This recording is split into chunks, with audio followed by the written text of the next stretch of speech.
This is session 3. We're going to talk for a few minutes about the American political system. Some of you are going to dread this, but it's necessary. So we'll talk American politics. How was America founded? How is it set up?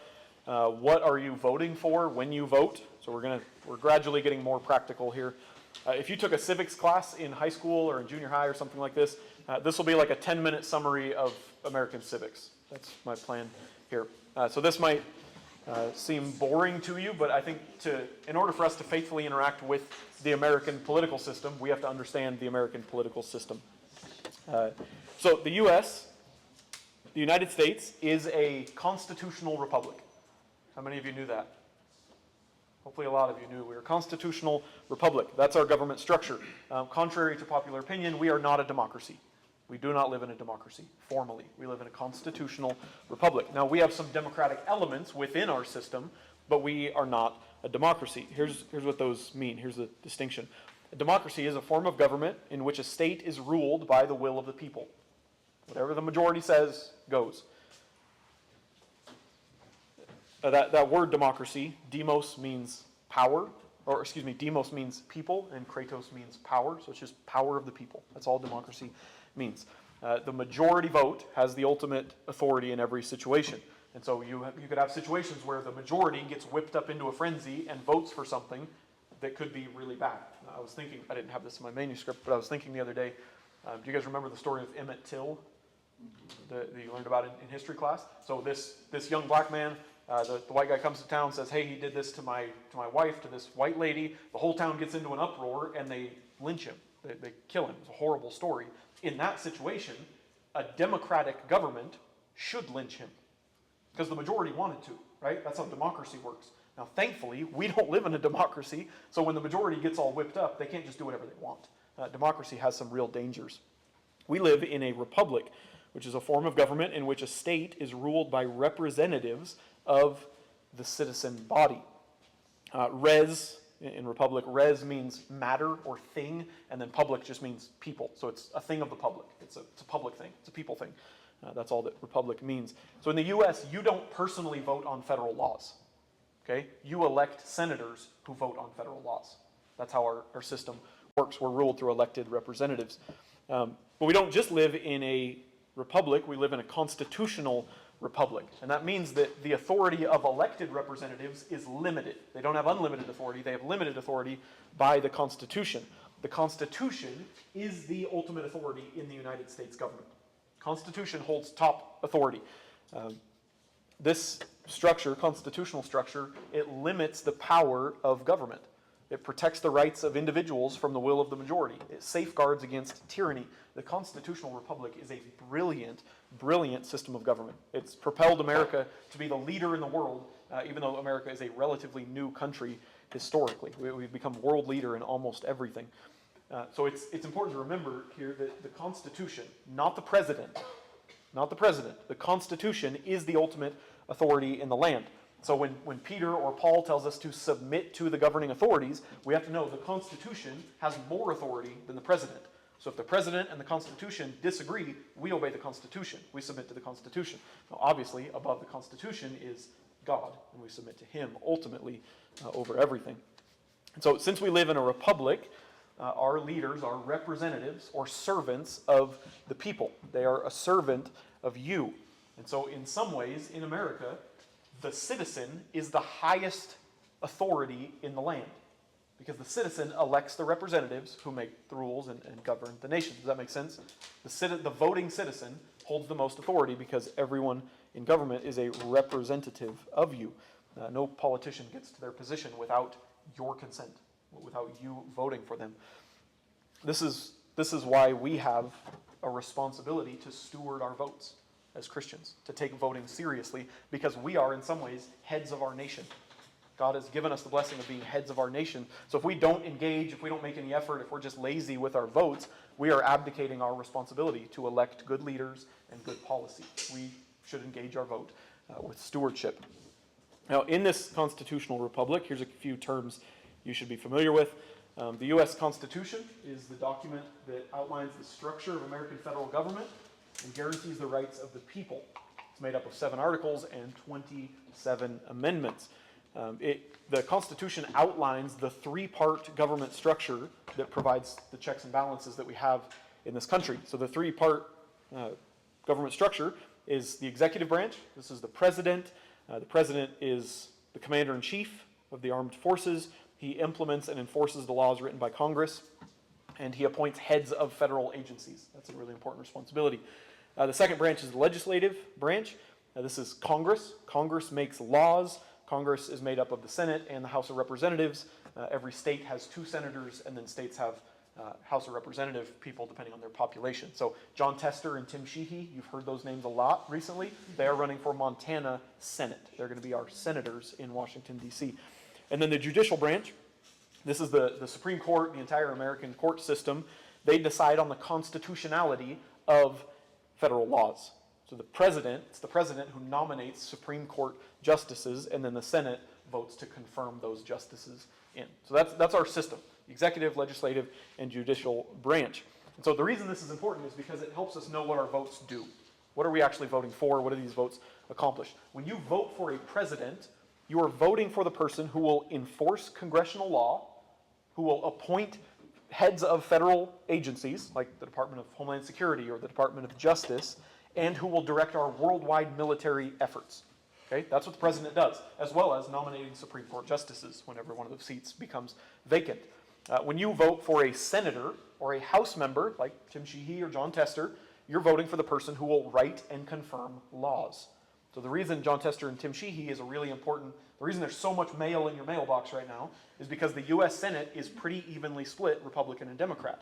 And so Montana is one of those swing states, depending on whether John Tester gets in or Tim Sheehy gets in, it could swing the entire American Senate, which could have a really big impact on the laws that get passed through. That's why everybody wants you to vote for their guy.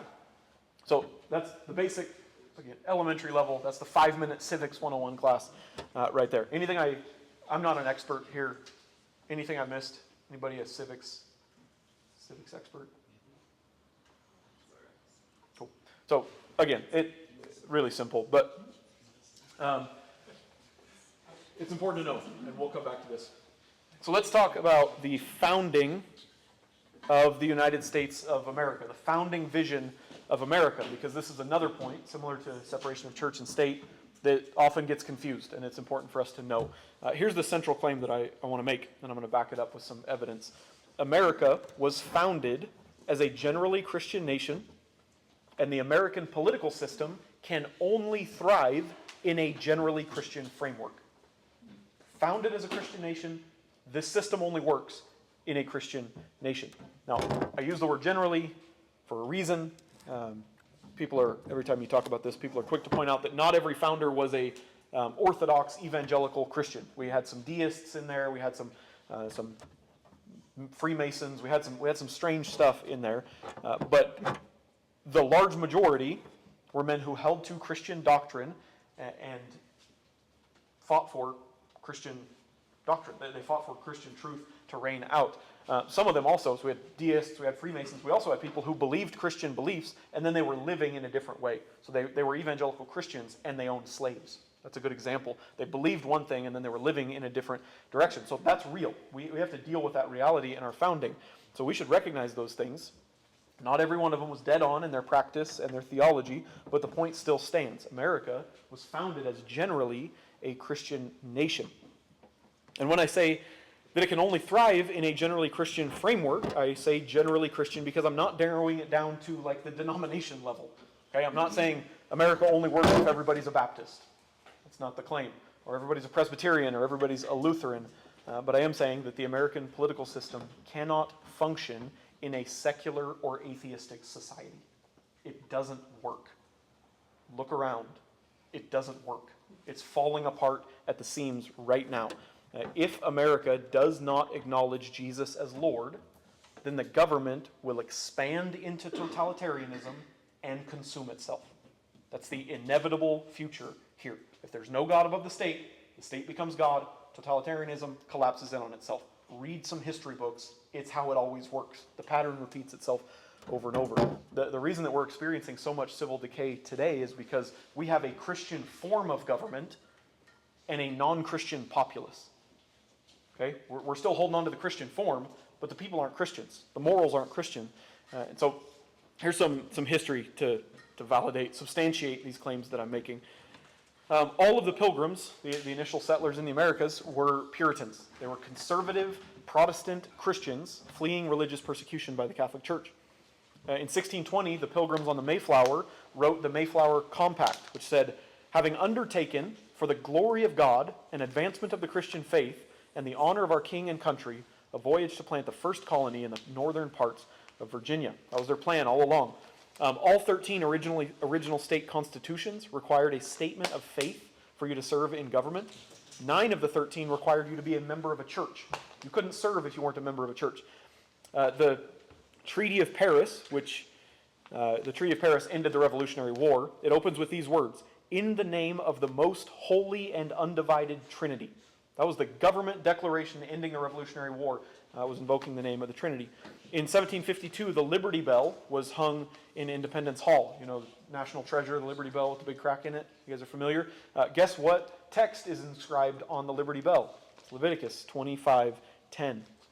The Declaration of Independence starts, I said this yesterday, "We hold these truths to be self-evident that all men are created equal and are endowed by their Creator with certain unalienable rights." That's in our Declaration of Independence. The last paragraph of the Declaration of Independence is a prayer addressed to the supreme judge of the world. Who's that? It's Jesus, right? The Declaration of Independence is a prayer. 55 out of 56 signers of the Declaration of Independence were members of a Protestant church. So everybody's Christian. Everybody's part of a church. Article 7 of the U.S. Constitution uses the term "the year of our Lord." So Jesus is not only named, but he's designated as our Lord in the Constitution of the United States. The Christian concept of common law comes from a guy named William Blackstone, Sir William Blackstone, who based his system on Christian beliefs. He was a Christian theologian. In all of the collected works, let's see, is this on? In all the collected works of all of the founders of America, the book of Deuteronomy is quoted twice as much as any other source. As John Locke, as Montesquieu, as anything else. Deuteronomy is the book that is quoted. One of the first acts of Congress in 1782 was taxpayer-funded Bible printing and distribution. That was how our country started. In 1798, John Adams wrote, this is a really important quote for you to know, "Our Constitution was made only for a moral and religious people. It is wholly inadequate to the government of any other. Religion and morality alone can establish the principles upon which freedom can securely stand." So if you don't have religion and morality, you don't have a foundation anymore. Freedom cannot stand if you don't have Christian religion and morality. The Supreme Court building held church services as late as the 1820s. In 1892, this is interesting, there's a Supreme Court case called Holy Trinity versus the United States, which is a funny name of a Supreme Court case. You can go read about it, but the Supreme Court ruled in that case that since America is and always has been a Christian nation, the state cannot put a hindrance on a church hiring a British pastor. That's what the case was about. Can the church hire a British pastor? So 1892, that's like 130 years ago, the U.S. Supreme Court believed that the U.S. is and always has been a Christian nation.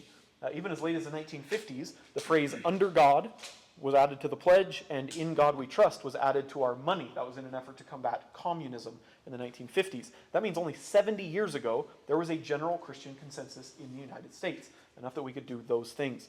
So the historical picture is crystal clear. America was founded as a generally Christian nation, and the American political system can only thrive in a generally Christian framework. And what that means is that the only way America and Americans can flourish is if we return to a generally Christian framework. It's the only way this thing works. The freedom and the prosperity that has been found in America is only possible because of the Christian roots that it grew up from. So we now have the tree standing, but no roots. If the roots are dead, the tree is going to die. So let me give a couple clarifiers, a couple caveats, so that you're not misunderstanding me.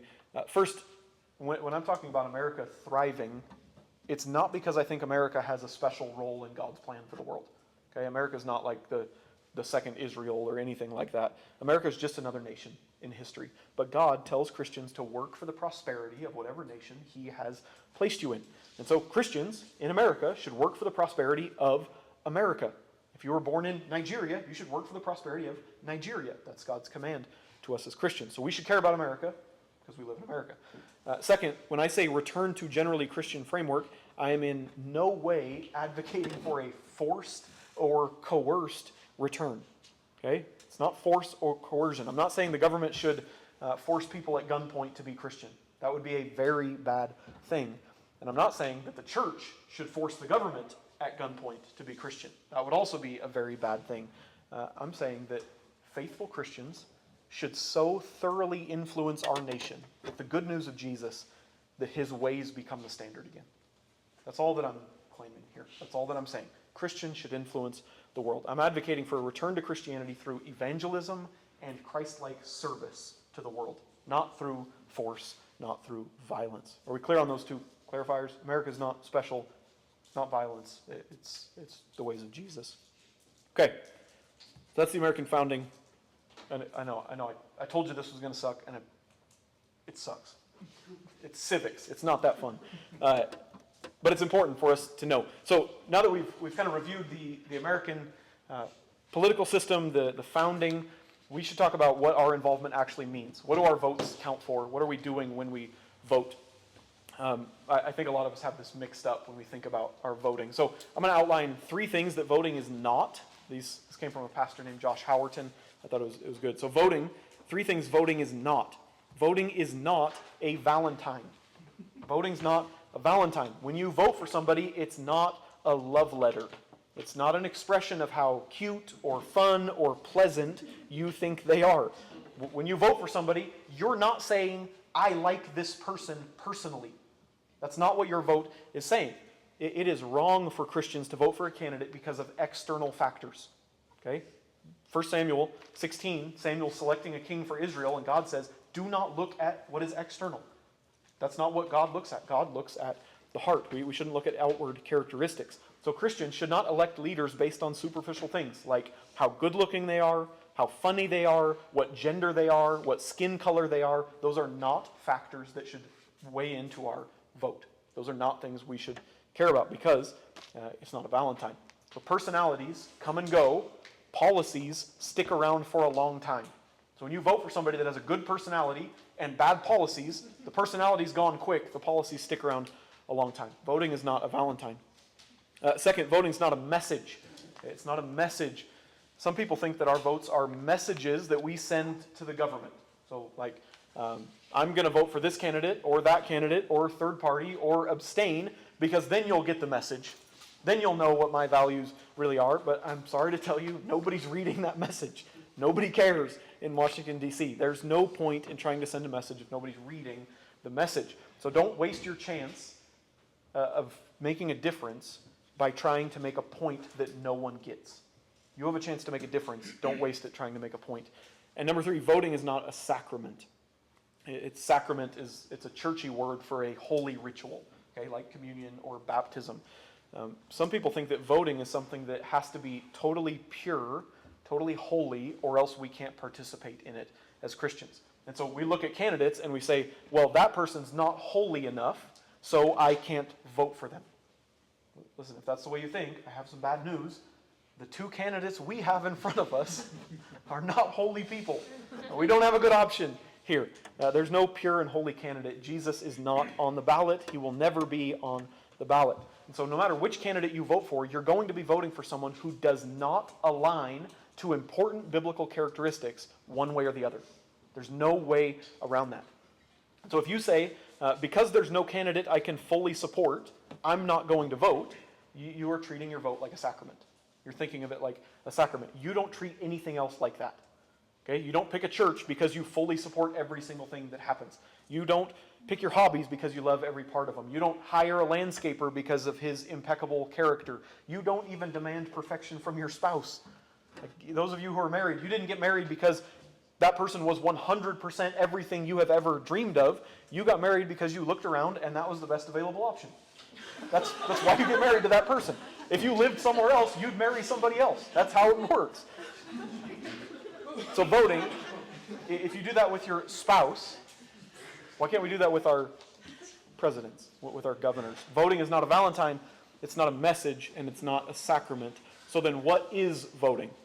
Really simply, voting is your power to pick the best available path forward. That's all it is. It's your power to pick the best available path forward. In the Sermon on the Mount, Jesus says that we are the salt of the earth. Familiar with that phrase? We are the salt of the earth. Now, what does salt do? It preserves. It's a preservative. It prevents decay. So our jobs as Christians is to do whatever we can to preserve, to prevent decay. We want to prevent societal decay. Jesus doesn't want us to take our light and hide it under a basket. He doesn't want us to only express our Christianity at church on Sunday. He wants us to take his message to the whole world. When a Christian votes, you're not choosing who perfectly embodies all your values. You are asking what set of policies is most likely to slow societal decay. That's your fundamental question as salt of the earth. So voting is your power to pick the best available path forward. But now, what are you voting for? So if that's what voting is, what are you voting for? Most people, when they think about voting, they spend all of their time thinking about the candidate, the person. Donald Trump, Kamala Harris. Think about the person over and over and over again. I think that is a severely limited perspective on what you are voting for. So here are the three main things that you vote for in a presidential election. Number one, you are voting for a candidate. You're voting for a candidate, a president, a single person who is the head of the state and the commander-in-chief of the military. Now this person, the president, has tons of influence, right? It's the most powerful job in the world, but it's not direct influence. The president can't do hardly anything directly. Really, the only area that the president can do hardly anything directly is through military action as the commander-in-chief.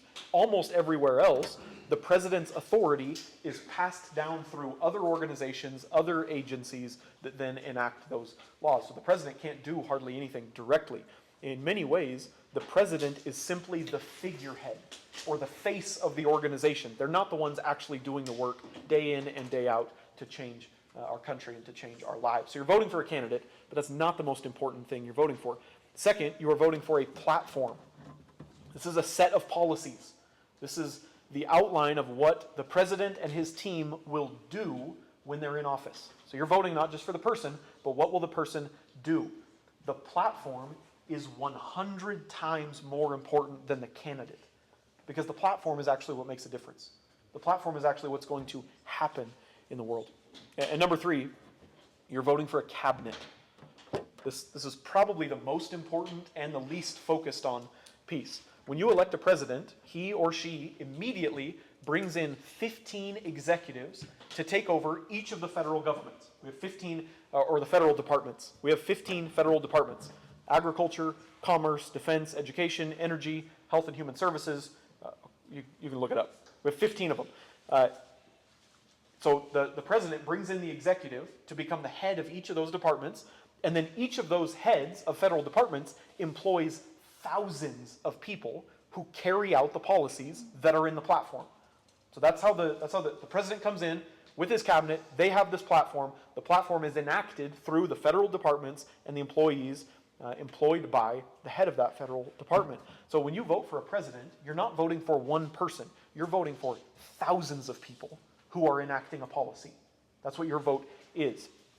So as you consider your vote, you need to make sure that you're taking into account all three of those things: the candidate, the cabinet, and the platform. If you only take into account one of those things, your perspective on voting is severely limited. So what this means practically is you very well may be in a situation where you hate the candidate, but you agree with most of the platform and you like the cabinet. You should vote for him. That could be a situation you get into. Or there could be other situations where you don't like one of those three things, but you like the other two, and you decide that's a good vote. That is a wise thing to do. See, I wrote a couple examples here. We'll see if I covered them. Yeah, we've talked about it. So remember, you're voting for a candidate, a cabinet, and a platform. All three are important. Let's see, We're running a little short on time, so I'm gonna kind of skip through this. Christians, this is important, but I don't have time for it. 4 things that Christians bring to government, unique perspectives we have. So we insist that the state is not God. We have a vision of human dignity. We believe all humans are valuable. We have a commitment to the common good. We want everybody to flourish. And then we have a belief in the importance of families. We think families are the cornerstone building block of society. So that's our third session. The American founding, American political system. What are you voting for? Any questions here?